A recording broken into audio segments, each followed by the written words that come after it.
Hey there. Tonight, we're sneaking into a world of shadows.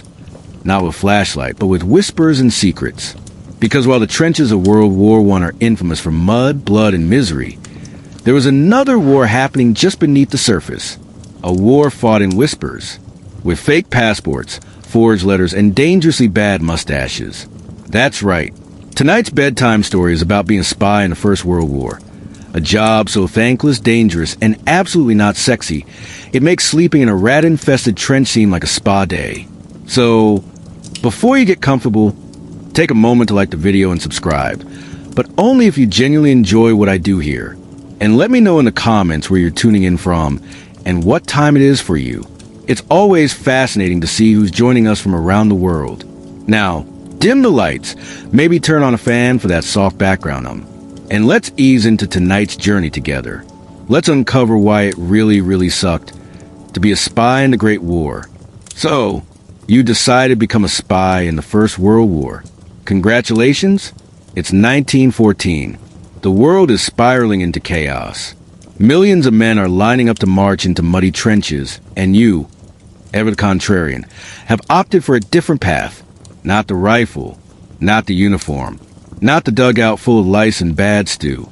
No, you're gonna be a spy, a shadow in the fog, a whisper behind enemy lines, a man with secret swagger and a suitcase full of forged documents. Maybe even a hidden compartment in your shoe. Maybe, if you're lucky. But before you adjust your hat and practice your most mysterious smirk, let's talk about what that actually means. Because being a spy in World War I really, truly sucked. Let's start with the basics. You're not James Bond. You don't get gadgets from Q. You don't get a tuxedo or a car that shoots oil slicks. You don't even get dental coverage. What you do get is suspicion, loneliness, anxiety, and a very high chance of dying anonymously in a prison courtyard while aboard Corporal sharpens his rifle. Still interested? Good, because we're just getting started. Being a soldier is dangerous. Being a spy is worse. Soldiers get uniforms, rules, and if they're captured, a POW camp. You get tried as a traitor. Espionage was legally ambiguous. Geneva Conventions? That was adorable. Spies were seen as dishonorable, illegal, and generally inconvenient. If you were caught in enemy territory, out of uniform, doing anything suspicious, like breathing too confidently, you were stripped of your rights, and probably your clothing. Execution wasn't a possibility. It was a default. This isn't fiction. This is fact. During World War I, spies were executed without much ceremony. Hanging if they were lucky, a firing squad if they were deemed theatrical enough. One particularly famous Belgian spy was told her execution would be delayed. She was offered a cigarette and a chair, then shot in the back while sitting down. So, yes, you might be brave, you might be clever, but remember, to the people who catch you, you're not a protagonist. You're a problem that needs solving, quietly, permanently. So how does one become a spy? You don't apply. There's no espionage intern wanted ad in the Times. Usually it starts with a chat. You're in a cafe, maybe a pub, maybe the back of a bookstore. Someone approaches. Polite, sharp suit, slightly too friendly. They ask questions about your language skills, about your travels, about how patriotic you feel, and how comfortable you are lying under pressure. If you're lucky, they'll offer you tea. If you're really unlucky, they'll skip the small talk and hand you a new identity. You might think, but I have no experience. And that's perfect. See, experienced people are dangerous. Experienced people ask questions. They understand risk. The best spies, in the eyes of most governments in 1914, were nobodies. Teachers, waiters, clerks, nurses, easier to replace, easier to forget. You might imagine a briefcase with false bottoms, a hidden dagger and a pen, exploding cufflinks. Reality check, you get a pencil with invisible ink that fades in sunlight and smudges when it rains. You get codes made by someone who once read a book about Caesar ciphers. Maybe a tiny map etched onto the inside of your belt buckle. Clever until you forget and wear it through enemy checkpoint number 6.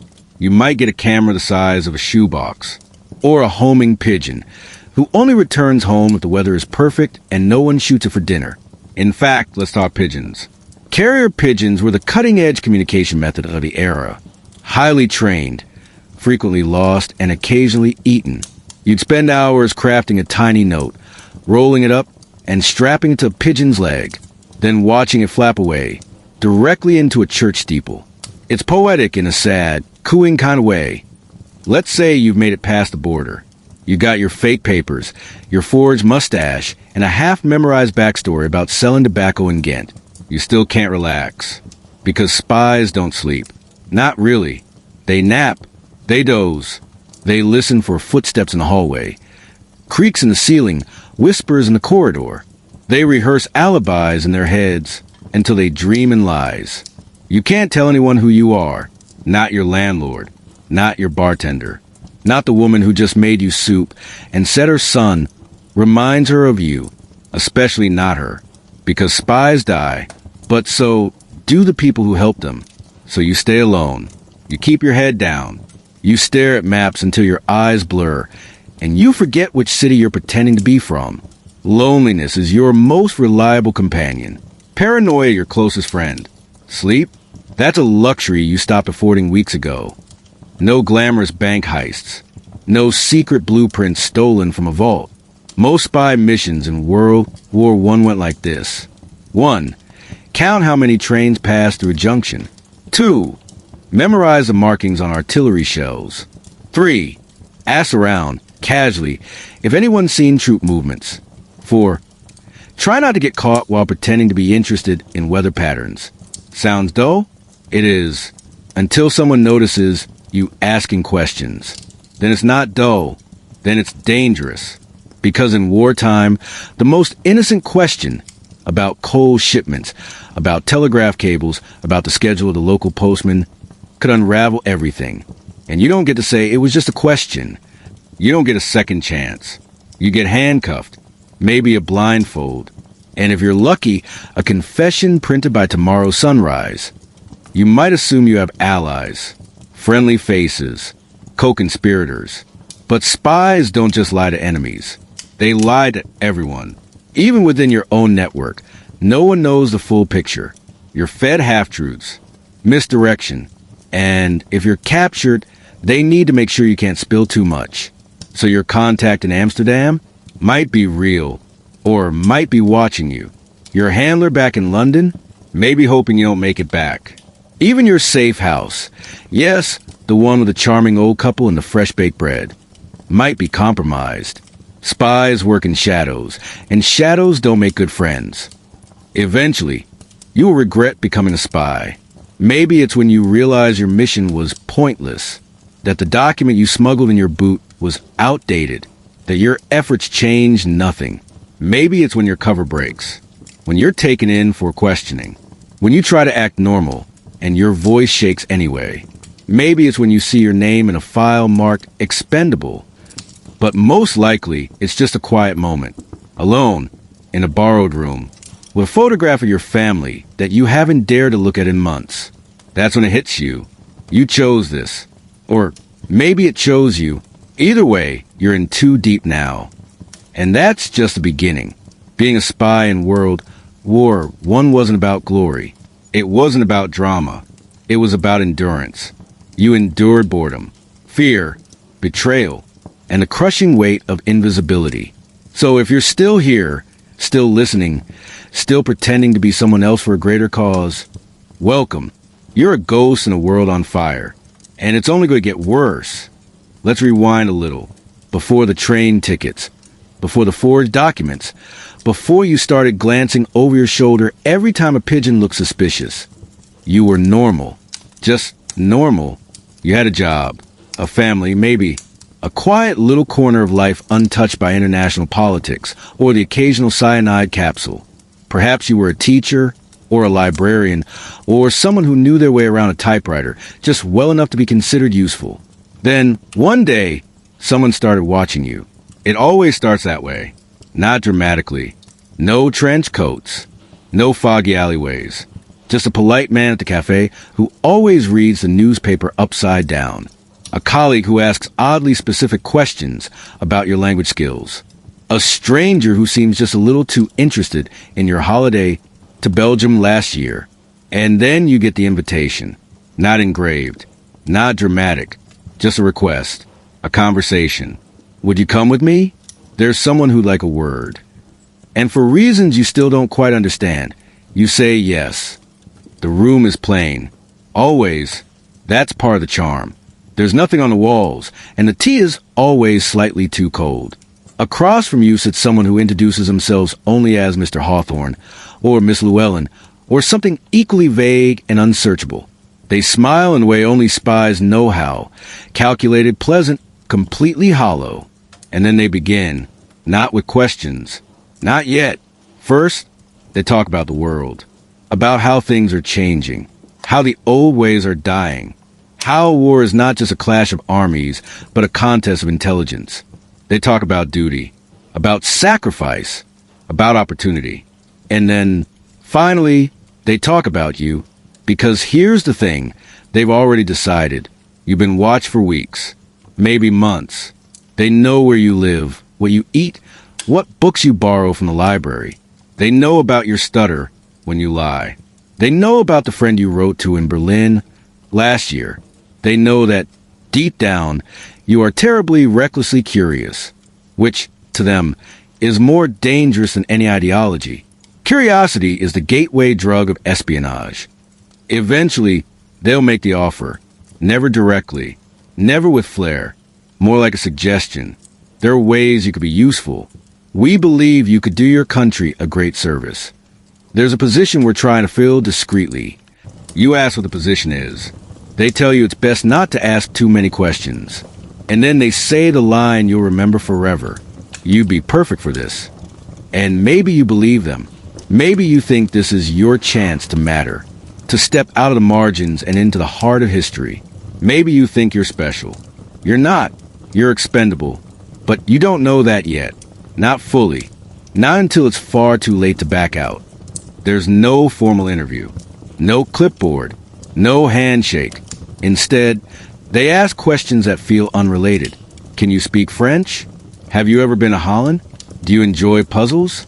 Would you consider yourself observant? Do you trust easily? It's not about your answers. It's about how you answer. If you pause, you're cautious. If you hesitate, you're honest. If you lie too confidently, you're probably already in. They may ask you to draw a floor plan from memory, or ask you to remember the third man who walked into the cafe 2 hours ago, or ask you what you would do if caught with a message sewn into your coat. There are no right answers, just useful ones. You won't be told you've been recruited. Not officially. You'll simply begin to receive instructions. A letter arrives with no return address. It smells faintly of tobacco and anxiety. Go to 48 Rue de Trois Ponts. Ask for Mr. Henri. Do not mention this letter. You burn the letter. You memorize the name. You begin. That's how espionage works. Not with declarations, but with nudges. One push at a time. Down a staircase you never agreed to climb. Soon, you're attending training sessions in quiet barns and rented attics. You're taught how to fold a map into the sole of your boot. You're told which poisons dissolve in tea. You're shown how to leave a message behind a loose brick without making it obvious. You're given a list of phrases that mean things they shouldn't. The cows are restless tonight means change the drop point. Do you have sardines? Means you're being watched. And Anna Liza sends her regards means you should run. Immediately. The suit. You're given a new outfit. It doesn't come with a tuxedo or a rose in the lapel. It's a tweed jacket that doesn't quite fit. A bowler hat that smells like someone else's sweat. A suitcase with a false bottom that creaks too loudly when opened. You're told to act natural. You're told to blend in. You're told to wear shoes you can run in just in case. Nothing glamorous. Just anonymous. The first lesson of spycraft? You must become forgettable. Your name is no longer your name. You are now Jacques Fournier, a grain merchant from Avignon with a mild limp and two irritating nephews. Or perhaps you're Friedrich Kleist, a journalist from Dresden researching wartime agriculture. Your past is rewritten. Your present is fabricated. Your future is uncertain. You memorize backstories like multiplication tables. You learn to smile without sincerity. You learn to lie without blinking. You learn to sign your new name without hesitation. It's harder than you think, especially when you start to forget which parts are lies. Eventually, you're told you'll be going behind enemy lines. You'll be collecting troop movements, reporting rail shipments, and occasionally, if required, making things disappear. You ask how. They hand you a camera the size of a brick, a pencil that writes in lemon juice, and a packet of cyanide tablets labeled vitamin supplements. You ask about backup. They smile faintly. There won't be any. You ask what happens if you're caught. They don't smile at all. Don't be. There is no send-off, no farewell party, no medals or flags. Just a quiet nod from a man you barely know and a one-way ticket to a city where your face doesn't belong. You board the train. You check your pocket watch. You reread the note for the 5th time, even though it's already burned into your memory. You stare out the window, pretending not to be terrified. You tell yourself this is the right thing. You tell yourself this is necessary. You tell yourself you'll come back. And then you cross the border. And everything changes. So that's recruitment. Not with fanfare, not with flair, but with a whisper, a smile, and a lie. Because spies aren't born. They're built, piece by piece, word by word, until there's nothing left but the mission, and maybe a name that isn't yours anymore. So, you're in. You've crossed the border, stepped off the train, and officially entered enemy territory. You're not wearing a uniform. You're not carrying a gun. But you're armed with lies, nerves, and a pocket full of paper so questionable it might as well scream, "I am a spy," in 5 different languages. Congratulations. You've just become invisible. Or at least, you hope you have. Because in the world of World War I espionage, the worst thing you can be is noticed. Your name is a lie. Your life is fiction. Let's talk about your name. It's not yours anymore. You are now Mr. Peter Van Hout, or her Heinrich Muller, or maybe Madame Louise Charpentier if you got the right cheekbones and a good sense of balance and heels. Your name comes with a backstory, a job, a family, sometimes even a fake dog. You memorize it all. You remember your uncle's fondness for chess, your job working with tobacco shipments, your birthday, which is somehow always next week. You say in the mirror until it sounds natural, until your real name starts to sound strange. And still, you never feel quite right. It's not that people suspect you. It's that you suspect yourself.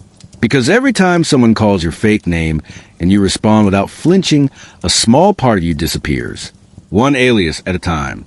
You are always acting. Every gesture matters. Every word, every glance, every silence. You walk like a local. You laugh like you've lived here your whole life.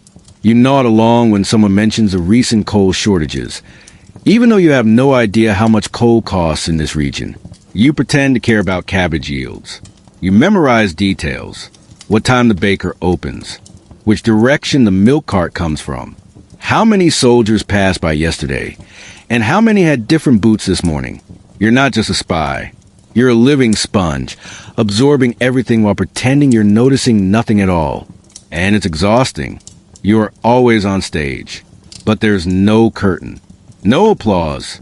Just a creeping fear that someone, somewhere, sees through you. The people around you. They're the real danger. Your neighbors? Friendly. Too friendly. The innkeeper's wife who brings you extra jam? Might be innocent. Might be listening through the walls. The child who waves at you every morning? He might be the one who tells his father, a sergeant, that the man in room 3 reads his newspaper upside down. And your contact in the market? The one who hands you apples and whispers names in Latin? He might turn you in tomorrow. Or he might already have. You trust no one. And that means you are utterly, deeply alone. The nights are the worst. It's 2 a.m. You haven't slept. You're lying in a narrow bed, fully clothed, one hand on your escape bag, the other gripping a small bottle with a black cap that you pray you'll never have to open. Outside, boots echo on the cobblestones. A door creaks. Voices murmur. Then silence. The kind of silence that feels deliberate. You hold your breath. You listen for breathing that isn't yours. And when nothing happens, you still don't relax. Because sleep is dangerous. Sleep makes you slow. Sleep makes you forget which name you're using today. So you stay awake, listening, wondering, worrying. Welcome to espionage, where your dreams are interrupted by footsteps, and your nightmares begin when they stop. Communication is an art form and a gamble. You don't send texts. You don't make phone calls. You leave notes under benches. You use lemon juice to write invisible messages that only show up under heat, unless the recipient accidentally burns it. You rely on pigeons, folded letters, an occasional coded message baked into a loaf of bread. And even when it works, it doesn't. Because everything you send might be read by someone else. Everything you write might be misinterpreted. And even a single misplaced comma could get someone killed. You don't just speak in code. You live in it. Your missions are mundane. Until they aren't. You're told to observe a train yard. So you do. For 12 days. You sit. You count. You write notes about carriage numbers, crate sizes, guard rotations. And nothing happens. Nothing interesting. Nothing useful. Until day 13, when something changes. An extra carriage. A different insignia. A crate that's heavier than it should be. You notice it. You write it down. And suddenly you're running. Not dramatically. Not sprinting. But fast enough to be noticed. Fast enough to matter. And that is how people die. Not from missions gone wrong, but from missions going right. Because when you finally get the information you're after, that's when people start paying attention. Being caught isn't dramatic. It's quiet. You always imagine it'll be a chase. But it won't be. It'll be a knock on the door. A polite voice asking to see your papers.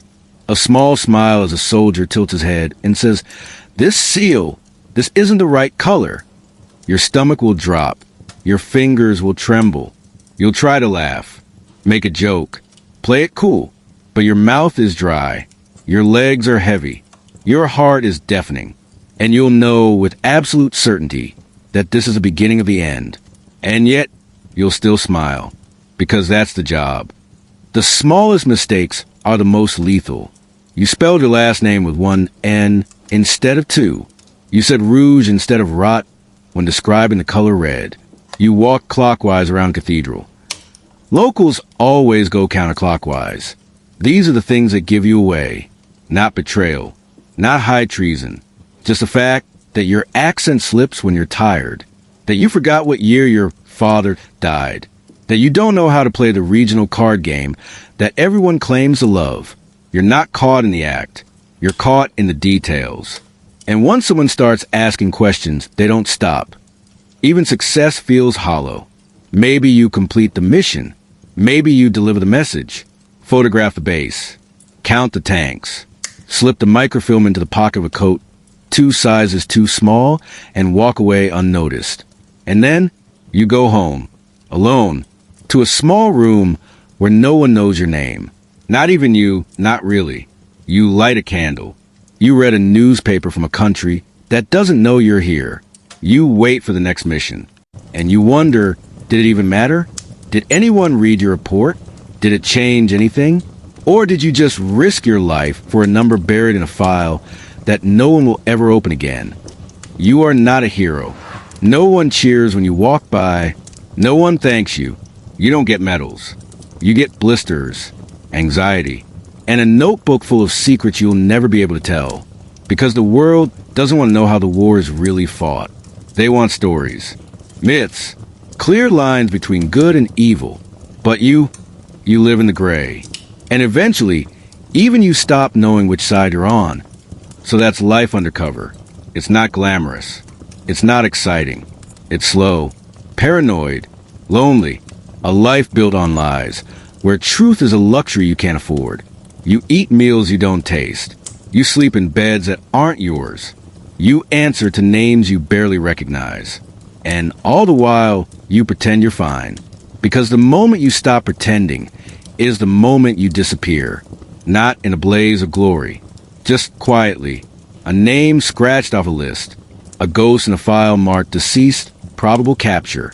And the world spins on. Let's dim the lights a little more for this part. We've talked about spies. The quiet watchers. The whisper collectors. The ones who hide in plain sight. But in World War I, some of the most successful and most forgotten, spies weren't men in trench coats at all.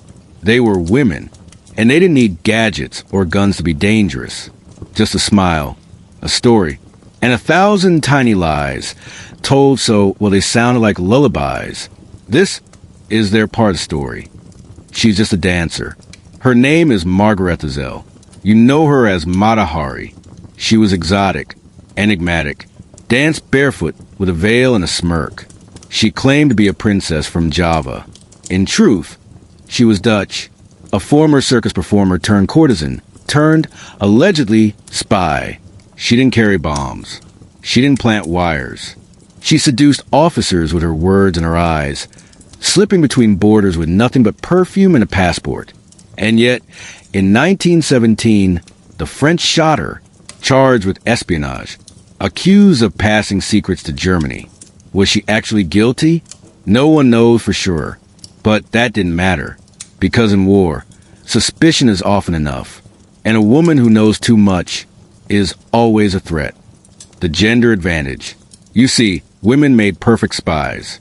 Not in spite of their gender, but because of it.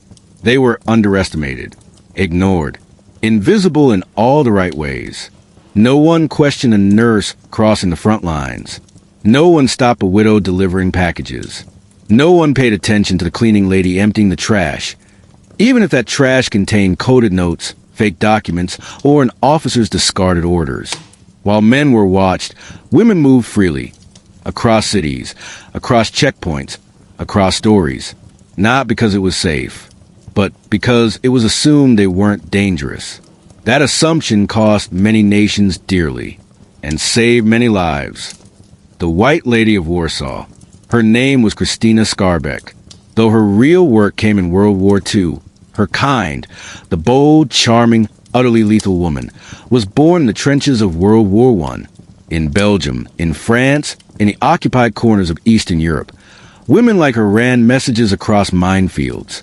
They passed maps inside corsets. They stored cyanide tablets in earrings. They carried information in lullabies and lullabies in code.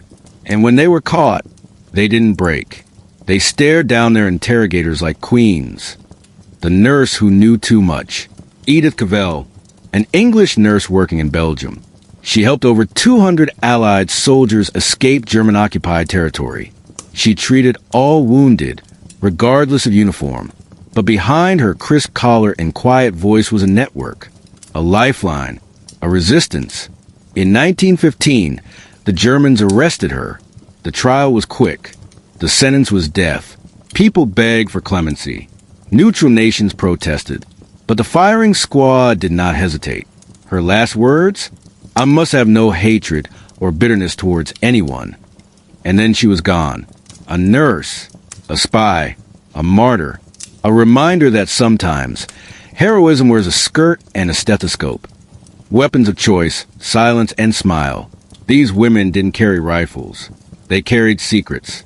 They remembered numbers, faces, signals, songs. A scarf tied on the left meant danger.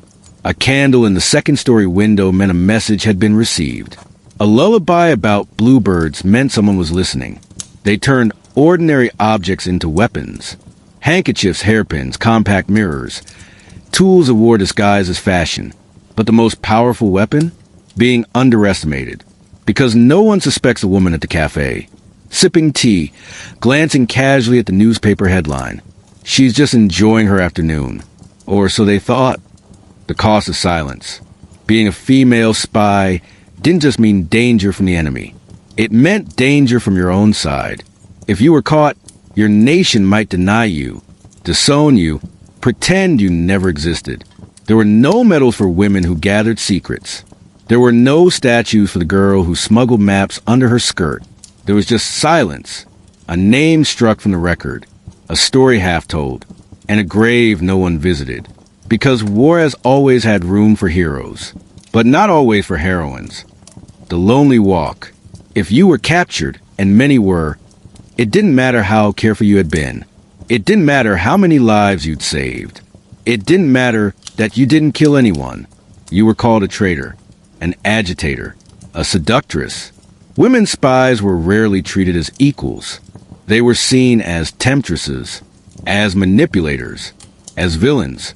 The firing squad didn't care that you were 19. The gallows didn't care that your last words were a prayer. And the world? The world moved on. It always does. Why they did it anyway. So why did they do it? Why did women risk everything for countries that barely acknowledge their existence? Maybe it was patriotism. Maybe it was vengeance.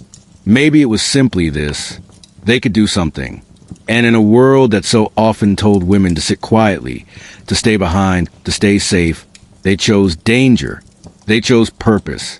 They chose to matter, even if it killed them. The spy in the mirror. Look again at that woman in the cafe. She's watching, listening, waiting. She wears gloves not for style, but to hide the ink on her fingertips. She touches her necklace not out of habit, but to signal her contact 3 tables down. She's smiling politely at a man she knows is lying. And when he leaves, she follows. Because that's the mission. Because that's the life. Because no one sees her coming. Their legacy. They didn't get parades. They didn't get books. Most didn't even get headstones. But their stories remain, scattered in footnotes, buried in declassified files, whispered by old men who once saw a woman cross the street and never come back. They weren't just female spies. They were spies. Period. And they were very, very good at it. So next time you hear the word espionage, don't picture only the man in fedora with a cigarette and the code word. Picture her. The woman with the calm eyes. The woman who knows too much. The woman who changed the war and vanished without applause. Because in the shadows of World War I, where secrets were traded like currency, the quietest ones, the most invisible, were often the most dangerous. And many of them wore heels. Let's talk about gadgets. No, not the ones with flashing lights or self-destruct buttons. This isn't a James Bond movie. There are no laser watches or exploding pens. This is World War I. Technology is different. It's clunky. It's improvised. It smells faintly of coal smoke and desperation. But make no mistake, this was still a war of innovation. Because when you're trying to win a war with secrets, technology isn't just helpful, it's everything. Welcome to the strange, silent, and sometimes downright silly world of spy tech in the Great War. The unsung heroes, carrier pigeons. Yes, pigeons. Before Wi-Fi, before radio was widespread, before long-distance encrypted messaging, you used pigeons, thousands of them, flapping through smoke, gunfire, and rain, carrying tiny messages rolled up in metal tubes strapped to their legs. They were fast, loyal, and surprisingly good at avoiding being shot, most of the time, but not always. Enemy snipers were trained to shoot pigeons on sight. A flying envelope with legs? That was dangerous. Some pigeons were even awarded medals. One, named Cher Ami, delivered a message that saved an entire battalion, despite being shot, blinded in one eye, and arriving with a leg barely attached. She was stuffed and displayed in the Smithsonian, a feathered war hero. Invisible ink, lemon juice, and danger. Want to write a secret message? Grab a lemon. Seriously, squeeze it onto a piece of paper using a toothpick, a matchstick, or the tip of a sewing needle. Let it dry. And just like that, your message disappears. To reveal it, you gently heat the paper over a flame. Of course, that's assuming no one accidentally burns the entire thing first. Other invisible inks included milk, vinegar, onion juice, and even urine. Yes, urine. Espionage is not glamorous, but it is resourceful. Dead drops and hollow heels. How do you pass a message without being seen? You use a dead drop. That might mean slipping a note behind a loose brick in a wall, or hiding microfilm inside a tree knot, or, if you're especially stylish, storing secret messages in the hollowed-out heel of the boot. Spies carried briefcases with false bottoms, watches with tiny hidden scrolls, and even walking canes that unscrewed to reveal a rolled-up map. The trick wasn't just hiding the information. It was hiding the fact that you were hiding something. Because the second someone suspects you're being clever, you're already in trouble. Codes and ciphers. Brain versus brain. Now let's talk encryption. No computers. No digital scrambling. Just pure human brain power. Spies use substitution ciphers, where each letter is swapped for another letter, number, or symbol. One popular version was a Playfair cipher, which used a 5x5 grid of letters and paired letters instead of single ones. Sounds complicated? It was. Especially when the person you sent a message had the wrong key and decoded it into something that sounded like a recipe for turnip soup. Other spies use books as code books. You and your contact might both own the same novel, say, Treasure Island. Your message would look like a string of numbers, 23-5-1 or 101-17-4. Those numbers would correspond to page, line, and word. It was clever, unless, of course, you both had different editions, which happened, often, and then everything collapsed into confusion, delays, and quiet, frustrated swearing in a safe house somewhere near Calais. Listening stations and wireless woes. The radio was young and bulky. Wireless communication could be intercepted easily, so spies rarely used it. But back home, in bunkers and offices buried beneath sandbags and secrecy, listeners were at work. Men and women hunched over crackling headphones, scribbling down intercepted Morse code, often without knowing what it meant. Then came the code breakers. They weren't soldiers. They were mathematicians, linguists, crossword puzzle champions, people who looked like they couldn't punch their way out of a wet newspaper, but could crack a German cipher in 6 hours flat. Some worked in sheds, others in old manor houses. Their tools? Pencils, patience, and minds sharp enough to change the course of battles. They turned noise into knowledge, and they did it in complete silence. Trench telephones. Listen at your own risk. On the front lines, soldiers used field telephones, connected by wire, often strung across muddy ground and barbed wire. They were fragile and very, very not secure. Enemy listeners would tap the lines and eavesdrop, jotting down everything from supply movements to someone's poorly told joke about the general's mustache. To counter this, some armies use code words in everyday calls. So instead of saying, send more ammunition, they'd say, the bakery's out of flour. Unfortunately, someone always forgot the system halfway through. And that's how you got messages like, the flour is low, send 2 dozen biscuits. Also, the baker exploded. Microdots and minuscule messages. Toward the end of the war, some spies began experimenting with microdots. Tiny, almost invisible photographs shrunk to the size of a period on a sentence. They could store entire pages of information in a single, hidden inside a seemingly normal letter.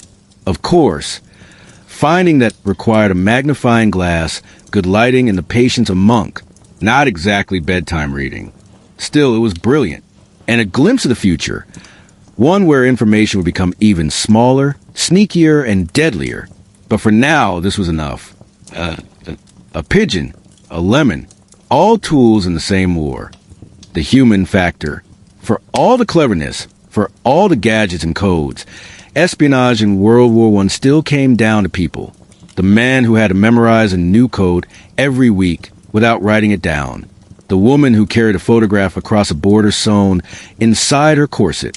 The old man who typed 3 versions of the same message in 3 different codes, and then forgot which was which. The best technology was useless if you didn't have someone calm enough, clever enough, and quiet enough to use it, and someone brave enough to carry it through enemy lines. Mistakes were inevitable. Sometimes a pigeon got lost. Sometimes a message smudged. Sometimes a camera jammed at the exact wrong moment. And sometimes someone just forgot. forgot to use the code book, forgot to switch ciphers, forgot to burn the evidence. And in those moments, the war didn't explode. It whispered, quietly, dangerously, and someone, somewhere, disappeared. But it was enough. Was it elegant? No. Was it perfect? Definitely not. But the technology of World War I spies, primitive though it was, worked. Not always. Not without error. But enough. Enough to change battles. Enough to save lives. Enough to remind us that even in the age of mud, boots, and horses, the greatest weapon was still the mind. So the next time you see a pigeon, salute it. The next time you squeeze a lemon, think of hidden messages. And the next time you fold a piece of paper just right, remember, in 1916, that might have been the most dangerous thing you could do. Trust no one. If there's one lesson every spy in World War I learned, usually the hard way, it's that no matter how careful you were, no matter how clever, no matter how many fake names you memorized or how many passwords you whispered beneath your breath, someone was always watching. Someone who wasn't supposed to be. Someone who smiled at you yesterday and betrayed you today. This part of the story, it's about betrayal, about dead drops, double lives, and the slow, creeping suspicion that the only person you can rely on is the one staring back at you in the mirror. And even that sometimes is questionable. Let's begin with the dead drop. Sound exciting, right? It's not. It's waiting. Quietly. Patiently. You place a message under a park bench, inside a hollow tree, behind a loose brick in a crumbling wall no one notices anymore. You walk away. Slowly. Naturally. You don't look back. Later, your contact retrieves it. Or doesn't.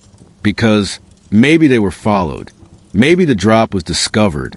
Or maybe the contact was never real to begin with. And you just handed a coded military report to a German sympathizer with a very convincing limp and a very fake French accent. Oops. Step 1. Pick a side. Step 2. Pretend to pick the other. Step 3.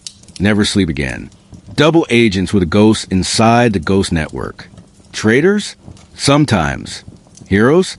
Occasionally. Liars? Always. They reported to both sides. Played both games. Traded secrets like currency, and hoped no one noticed the math wasn't adding up. Some started loyal and were turned. Some were never loyal to begin with, and some, most disturbingly, weren't even sure themselves. Because when you lie long enough, even you start to believe parts of it. There's a particular kind of silence that falls when your contact doesn't show up. You check the cafe, the alley, the bridge. You wait the agreed-upon 7 minutes. You leave. Later that night, you stare at the ceiling and wonder, were they captured? Were you compromised? Was the meeting ever real? And the worst part? You can't ask, because asking is dangerous. Asking is admitting. So instead, you pretend everything's fine. You file your report. You boil your tea. You avoid looking too long at shadows. But the question lingers. Who else knows what you know? And what are they going to do about it? Every nation had them. Units, departments, secret offices buried beneath layers of official denials. Their job? Catch spies, especially their own. They listened. They followed. They questioned. And if you slipped, even once, they knew. They always knew. You might receive a casual invitation. Come in for tea. You might be searched, interrogated, watched, or just disappear. And the worst part? You never knew if they were right. Because in a world of secrets, even the innocent look suspicious. Some spies were too good at their job. They vanished. Never arrested. Never interrogated. Just erased. Why? Because they knew too much. Because someone in power got nervous. Because a double agent decided it was easier to eliminate competition than compete. Or maybe, just maybe, they were never real in the first place. A name in a file. A whispered rumor. A ghost chasing shadows. Espionage was never just about facts. It was about stories. And some stories were too dangerous to leave unfinished. Not all betrayals came from strangers. Sometimes it was your handler. The one who taught you how to fold a message like a professional. the one who passed you your first set of fake papers and said, "Trust me." Sometimes it was your contact, the person who brought you coffee, smiled at your fake jokes, and then sold your location for £5 and a warm meal. Sometimes it was your lover, the one who kissed you in the candlelight and said, "Be careful tonight." They meant it. They just didn't mean it for you. Eventually, you stop asking who the enemy is. You start asking, who's least likely to get me killed? You begin to weigh things. Loyalty versus survival. Truth versus usefulness. You learn to say just enough. To nod at the right time. To carry 3 different passports in 3 different coats. And remember which name you're using based on which shoe you're wearing. Your life becomes a puzzle with no corner pieces. And you start to realize that the game doesn't end, even if the war does. Everything is paperwork, coded reports, fake identities, receipts from a hotel you never stayed in. Every scrap matters, but every scrap is also evidence. So you burn things, constantly. Matches become your closest companion, but fire has a memory too. It smokes, it leaves ashes, and ashes raise questions. Why are you burning so much paper? Why are you always writing in a book with no title? Why do you carry 3 pens, each filled with a different ink? Too much caution looks suspicious. Too little gets you killed. Balance is impossible. But you try anyway. You start checking your own pockets to see if you've slipped up. You test yourself with fake questions. What's your birthday again? Where were you born? What's your contact's dog's name? Not because someone else might ask, but because you might forget, because you've lied so much for so long that the truth feels unfamiliar. And that's dangerous, because spies don't get second chances. If you answer wrong once, just once, it's over. Not with drama, not with a bang, but with a quiet knock on the door, a sigh, and a walk down a hallway from which no one returns. Eventually, someone gains your trust. Not because you want to, but because you need to. And for a little while, things feel okay. They help you. They understand. They get it. And then one night, they look at you too long. They ask a question too specific. They forget which name they're supposed to call you. And you know, the trap is closed. And you walked right into it. Again, here's the thing. You can't survive without trust. But trust will get you killed. It's a paradox, a problem without a solution. So you walk the line, alone, surrounded by friends, enemies, double agents, triple agents, people who smile and lie better than you do. And you try to stay sane, try to stay sharp, try to stay you. But even that, especially that, gets harder with each passing day.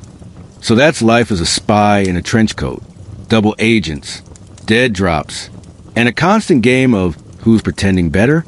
There's no music, no slow motion chases, just long silences, sharp glances, and the ever-present ache in your chest that comes from not knowing if anyone is truly on your side. And if someone is, you'll only know when it's too late, because in the world of World War I espionage, the truth isn't just dangerous, it's extinct. It finally happened. After all the careful lies, after the coded notes, after the late nights whispering to yourself in someone else's voice, you were caught. You don't know how. Maybe you dropped something, a matchbook with the wrong address. Maybe someone recognized your face.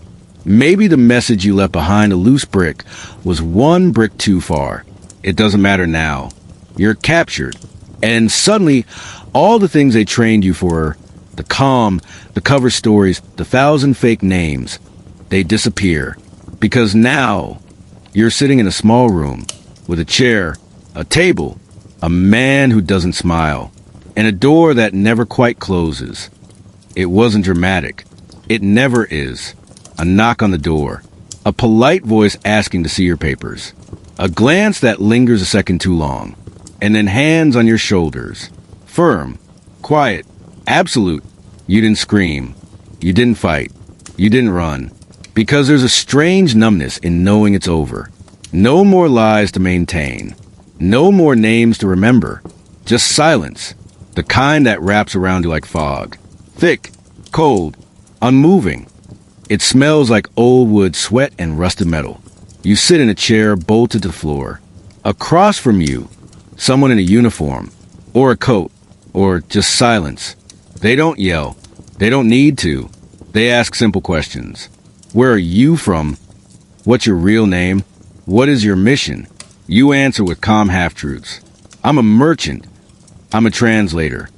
I don't know what you're talking about. And for now, they let you pretend. Because the worst thing an interrogator can do is make you wait.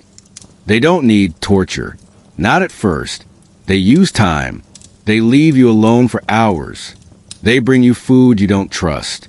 They return in the middle of the night and ask the same question as before, hoping your tired mouth will betray you.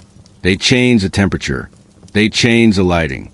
They change the rhythm of the day until you no longer know what day it is. And all the while, they pretend to be reasonable, helpful, even kind. Just tell us what we already know, they say. And part of you, tired, aching, afraid, almost wants to. Almost. Eventually, the kindness fades. Now they mention names, cities, people you thought were safe. They say things like, we already have your friend. We know about the drop in Antwerp. If you talk, we'll protect them. It's a lie. You know that. But what if it isn't? That's the art of interrogation.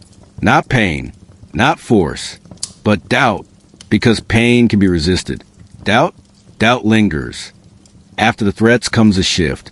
Now someone else enters. They bring tea. They smile. They apologize for the other officer's behavior. They say, we don't want to hurt you. We just want the truth. They call you by your real name, or your fake one, whichever makes you flinch. They tell you stories about people who talked and were released, about spies who cooperated and disappeared. Comfortably, it's all part of the game. They're not here to help you. They're here to unwrap you, one word at a time. You make one.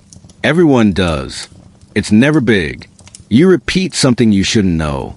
You hesitate on the wrong date. You flinch at a name. Or worse, your silence gives you away. Because silence isn't always strength. Sometimes it's confirmation. And they see it. And now they know you're lying. And now the real questions begin. If they want to break you, they will. But rarely with knives. It's quieter than that. They make you stand. For hours. Or sit. Or listen to the same sound again and again. A dripping tap, a ticking clock, boots on tile. They isolate you. Or they crowd you. They wake you every hour. They make you read a confession you haven't written yet. They give you a pen. And wait. You start second-guessing everything. What if your handler was caught too? What if your mission failed? What if your silence doesn't matter anymore? You rehearse the lies again, but they don't sound convincing. You forget which version of yourself you're supposed to be. And worst of all, you start thinking maybe, just maybe, talking wouldn't be so bad. That maybe it wouldn't matter. That maybe no one would blame you. And that's when you realize you're dangerously close to breaking. Some do. Many did. They said a name, a city, a password, and someone died for it. Others said everything, and then nothing, because the worst part isn't what they make you say. It's what you say willingly, because it's easier than the silence, easier than the waiting, easier than the unknown. And once you talk, it doesn't stop, because now they know you'll break, and they won't stop until every secret is gone. Some don't. Some hold the line. They lie convincingly. They deflect. They take the pain. They say nothing. Or they say the wrong things, just enough to stall, to confuse, to give someone else time to disappear. They die nameless, but not useless. They aren't celebrated. They aren't remembered. But their silence saved lives, even if no one knew, even if no one ever will. Eventually it ends, not dramatically, just quietly. A transfer, a decision, a sentence. You're not a soldier. You're not protected. You're a spy. And there are rules for people like you. Mostly that there are no rules. You might be imprisoned. You might be executed. You might be exchanged. But you'll never be the same. Because once you've sat in that chair, Once you felt your mind unravel, just enough to wonder what's real, you're never quite whole again. The door opens. They come for you. They don't say much. You walk down a hallway, into another room. Maybe it's the cell. Maybe it's the courtyard. You don't know. You don't ask. You just breathe. Because somehow, despite everything, you're still here. And for now, that's enough. So that's what it means to be captured. It's not heroic. It's not noble. It's slow, silent, relentless. The terrifying art not talking, and the deeper horror of almost wanting to, because in the world of espionage, secrets are your armor. And once you remove even one, everything else begins to fall away. There's no ceremony, no final words etched in stone, no grand speech in the rain, no crowd of mourners with tear-streaked cheeks and solemn nods. There's just the end. Quiet, sudden, often forgotten. Because spies don't die like soldiers. They don't fall in battle with medals clutched to their chest or letters from home in their pockets. They vanish. One final silence in a long string of silences. And the world rarely notices. You're not a prisoner of war. That's the cruel truth. You're not wearing a uniform. You don't carry official orders. You're not protected by the Geneva Conventions or Red Cross treaties. You're a spy, an infiltrator, a liar, an enemy in disguise. And the moment they confirm it, beyond doubt, beyond denial, you cease to be a person. You become a problem. And problems are dealt with. Quickly. The trial, if there is one. Sometimes there's a trial, a military court, a translator, a list of charges read aloud in a cold room with creaking floors and tired eyes. You're allowed to speak, but no one is really listening.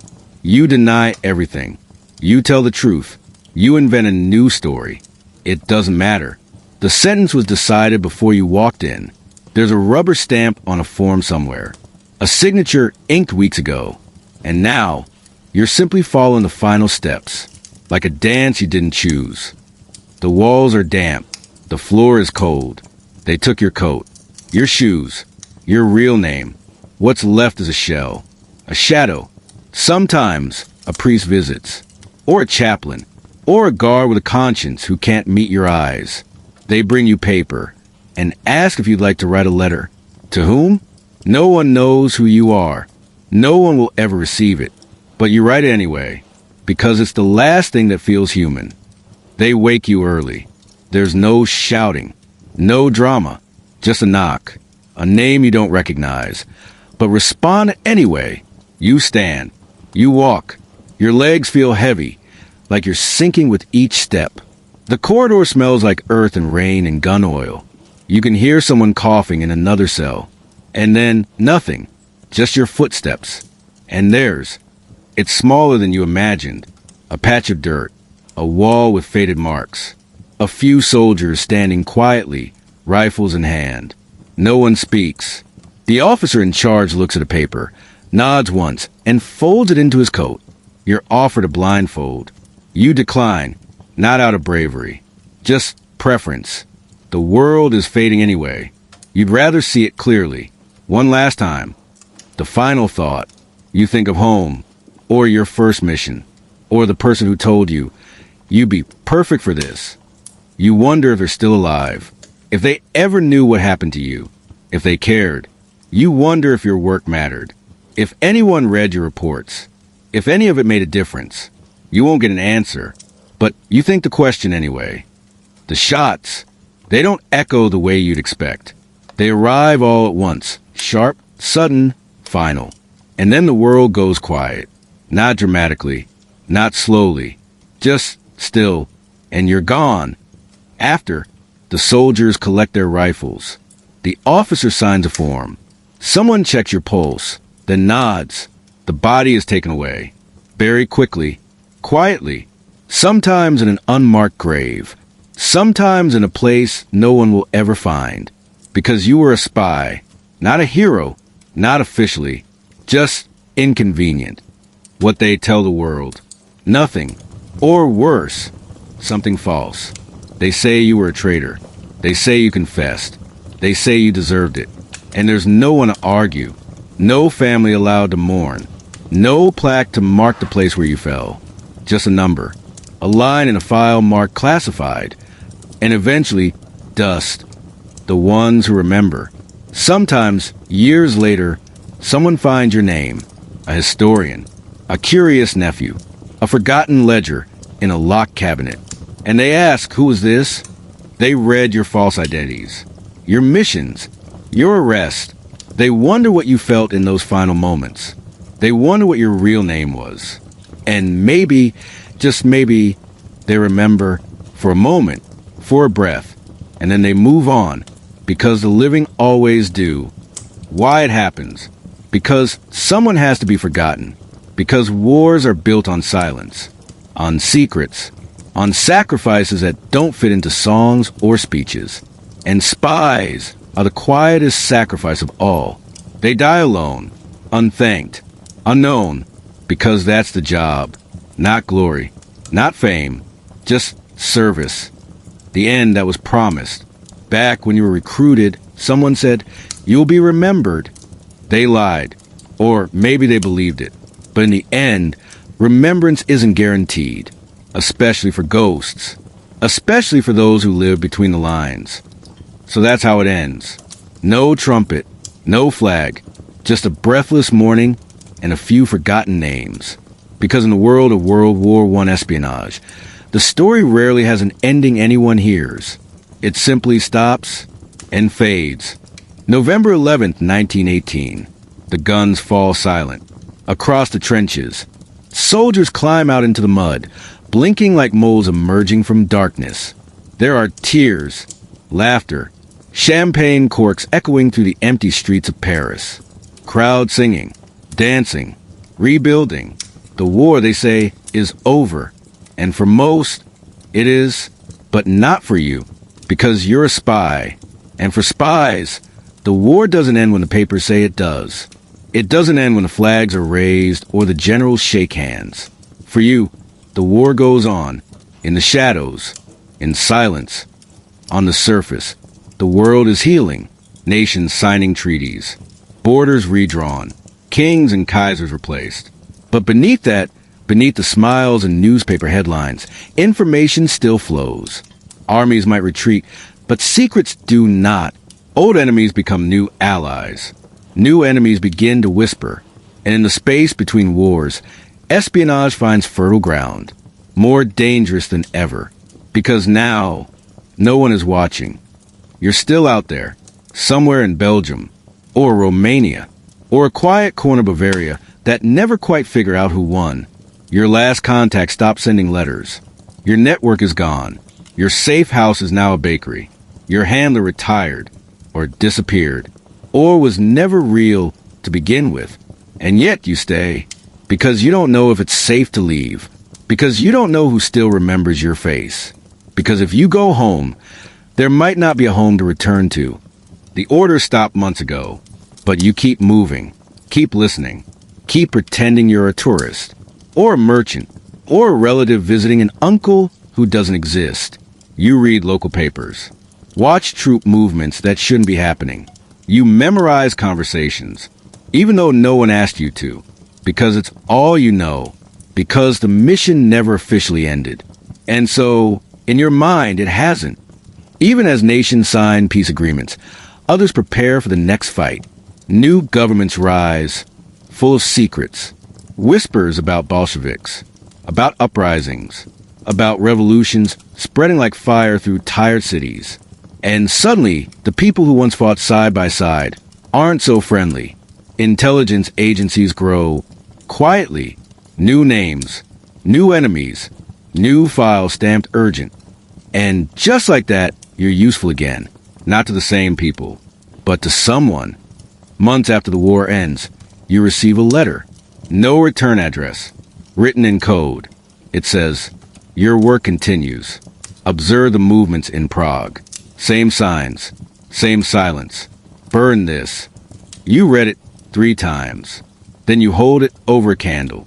The flame flickers. The paper curls. The words vanish. And you exhale for the first time in weeks. Because someone still knows your name. Because the world may have moved on, but you haven't. And neither has the war. The faces have changed. So have the flags.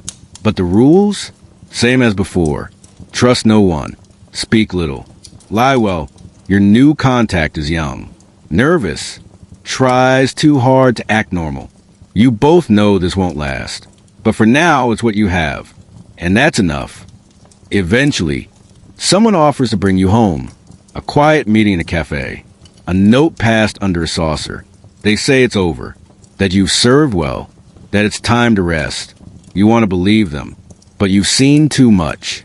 You've watched too many retired agents vanish without a trace. So you smile. You nod. You don't show up at the rendezvous. Instead, you move to a new city. Grow a new mustache. Pick a new name. Just in case. Because for spies, home is never a place. It's a feeling. And it's long gone. There are others like you. Not many. Just a few. Scattered across Europe. Tucked into new lives. Always watching. A professor in Berlin who used to forge documents. A tailor in Budapest who once carried cyanide under her tongue. A violinist in Warsaw who listens more than he plays. You see each other sometimes. A glance. A nod. A shared silence. You never speak of the past. You don't need to. It lingers. In the way you always sit near the door. In the way you never sign your name the same way twice. In the way you still listen for boots in the hallway at night. The world remembers the battles. The uniforms. The flags.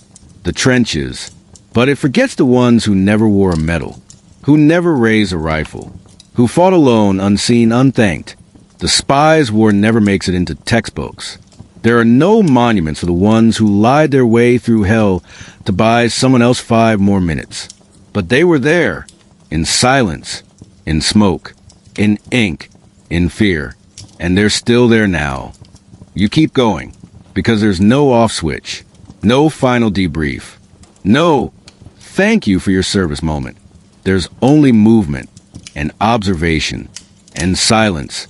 So you keep listening, you keep waiting, you keep being. Even though the war is over, even though no one is watching, even though the world has turned its face toward peace, you keep going, because someone has to, because the next war always starts in whispers, and you were trained to hear them. So the war ended, but the spying didn't. And for those who served in silence, the mission never truly stopped. It just changed uniforms, changed names, and kept moving forward. Quietly, as always. You're older now. Not old, exactly. Just worn, like a book with too many chapters. A photograph left in the sun too long. You walk with a limp you didn't have before. You drink tea more slowly. You sleep with one eye open. Even though the war ended years ago, people say it's over. They speak of peace, of treaties and monuments, of rebuilding. But you know better, because war never ends for those who carried it in silence. And peace? Peace is just another kind of disguise. When soldiers came home, the streets were lined with flags, cheering, kisses, medals pinned to trembling uniforms. You stood in the crowd once, unseen, unthanked. You clapped, smiled, nodded politely. But no one recognized you, because your war was different. No one knows what you did, where you went, what you sacrificed, because no one was supposed to. You were designed to disappear. There's a file with your name on it, or one of your names, at least, locked in a dusty cabinet in a government basement no one visits anymore. Inside, fake passports, code words, mission notes, a faded photograph of you from 1916 with a penciled-in question mark. No summary, no glory, just a note in the margin, believed to be compromised. No further contact after 1919. That's your legacy. A question mark, in pencil. The gravestone that isn't there. You never got a grave. Not a real one. Some spies were buried under aliases. Some in enemy soil. Some not at all. You imagine a patch of grass. Somewhere quiet. No headstone. Just soil and silence. And maybe on a good day, A breeze strong enough to carry your story for a few seconds, before it fades again. The people who remembered, then forgot. Your mother, maybe, a brother, a friend who never stopped wondering. They waited for letters, for a word, for a knock that never came. Eventually, they stopped asking, because the world tells them to, because too many people vanished. And no one likes unanswered questions. So your name became a silence in a conversation. We don't talk about that at the dinner table. And then one day, nothing. No one remembers. You're just gone. There's a museum now. You visited once. It had gadgets behind glass. Radios. Photographs. A wax figure of a trench coat wearing man crouched beside a typewriter. None of it looked familiar. It was glossy, romantic, clean. Your war was none of those things. There was no plaque for you. No mention of the people who never came home. Just bright lights. And silence. You still have it. Folded. Yellowed. Edges worn from years of being moved from coat to drawer to pocket again. It starts. If you're reading this, then something has happened to me. You never finished it. What could you say? That you lied for your country? That you pretended to be someone else? So long you forgot your real name? That you watched good people disappear and said nothing? That you don't even know if it was worth it? No. Better to leave it blank. Some things are easy that way. The question that lingers, did it matter? You'll never know. You stop a train once. You expose a double agent. You pass information that may have saved a dozen lives. Or none. You'll never see the ripple. You'll never know the effect. That's the curse of spies. You serve without applause, without witness, without certainty. You just do, and hope it was enough. You watch the world move on. Children play in the streets. A new war comes. Then another. You read about them in newspapers, on park benches, in cafes where no one knows who you are. You spot the patterns, the lies, the signs, and part of you wants to return, to whisper, to move, to serve. But the world has changed. You're no longer useful. Just a man with too many names, and nowhere to go. But sometimes, someone asks, an old friend, a niece, a stranger who noticed a scar on your wrist. Were you? You pause, smile, say no, just stories, and they nod. But maybe, just maybe, they see it in your eyes. The weight, the history, the truth no one tells. And in that moment, for a flicker of a second, you're remembered, not by name, not by record, but by presence, by the gravity of a life spent in silence. And that's enough. You didn't ask for glory, or thanks. You didn't expect statues. You knew what the job was. You knew what it cost. And even now, decades later, as the sun sets on a quiet afternoon and the tea grows cold beside you, you don't regret it, because someone had to do it. And you did, quietly, completely, without ever being truly seen. So that's the end, not of the war, not of your story, but of this telling. A whisper in the dark about the people history forgets, the ghosts without graves, the names never spoken. And maybe tonight, just tonight, you'll remember them as you drift asleep, softly, silently, with the shadows